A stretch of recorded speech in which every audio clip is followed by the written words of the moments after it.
Look, I don't think it's unfair to say that this is the premier, Bordeaux style reds area in New Zealand. And if you want to do the very best, I think ultimately it comes back to the terroir, and this is where it's at. When we were planting the vineyard, people were laying it out in 1990, and people would jump the fence and come in and say, "G'day, what are you doing?" "We're planting a vineyard." "You what? Planting a vineyard?" There were a lot of people who thought we were a bit stupid. I remember it was mid-June of '88, I came out here, came over for a weekend holiday with Bridget's brother, who lives only 2k away or so, but on fertile Twyford soil. And just stopped at the corner, got out, walked in the paddock, and there was just literally that fine gravel everywhere. All that grew was a bit of native grass and foxgloves, and there were dead sheep skeletons. And it was a very barren, desert-like place. But I thought, wow, if you can do Cabernet maybe on these scrub-type gravels, this will be it. So that's really where my interest started. And the rest is history, that we took the punt.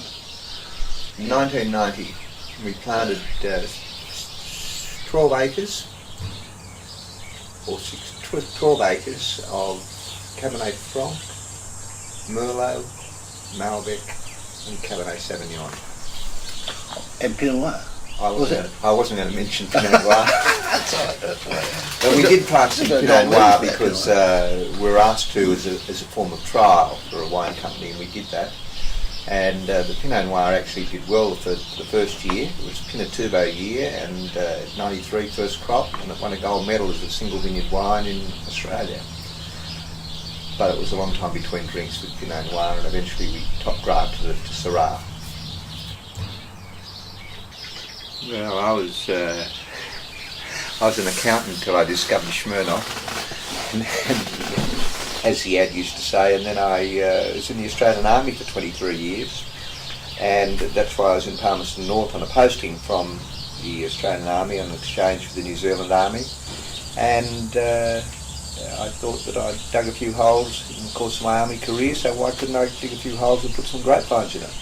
Well, my background sort of medical neuroscience, and after leaving Dunedin, I went to a place called the Salk Institute in California to make a lot of Californian wine, and then had the good fortune of going back to South Australia and drank even more good red wine. And that really got my interest in cellaring wine and drinking it and knowing more about it, and a very pleasurable thing. And then coming back to New Zealand and being unhappy with the underfunded New Zealand science scheme, which hasn't changed unfortunately. Whereas Bridget said you're turning into a grumpy old man at the ripe age of 35, why don't you go and do something else with your life if you're unhappy? So being a farmer's son from Marlborough, like Bob, I figured I could put up a fence and put up wire and plough a field and do all those agricultural type things. So we just gave it a go, and it's all worked out superbly.